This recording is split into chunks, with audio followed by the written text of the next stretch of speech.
যখন একটা শিশু পৃথিবীতে জন্মগ্রহণ করে, ও কিন্তু মধুও বুঝে না, বিষও বুঝে না। আপনি যদি বর্জন করতে হয়, আপনি যেটা আপনার পারিবারিক, ব্যক্তি জীবনে, রাষ্ট্রীয় জীবনে, সামাজিক জীবনে যেটা অবক্ষয় নেমে আসে, এটা আপনার বর্জন করা উচিত। এটা পাকিস্তানের হলে আপনি বর্জন করবেন, ইন্ডিয়ার হলে বর্জন করবেন না, তা না।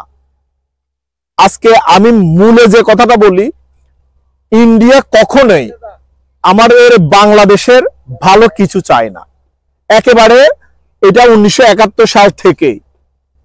তো যেহেতু একটা রাষ্ট্র ভালো চায় না, তো সেটা সুই থেকে শুরু করে কামান পর্যন্ত এটা ভালো চাইবে না।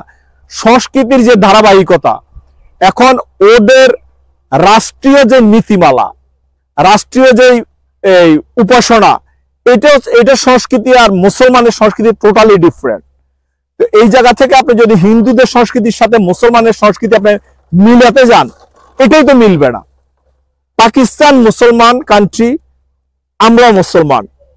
তো আমাদের তো সর্বপ্রথম উচিত ছিল মুসলমান বেজ আমাদের সংস্কৃতির পরিমণ্ডল বেড়ে উঠবে, কিন্তু এটা না হয় স্বাধীনতা যুদ্ধের পর থেকে আমরা ইন্ডিয়া বেজ, আমরা মনে হয় একটা ভারতের একটা অঙ্গরাজ্য হিসেবে আমরা তখন ছিলাম।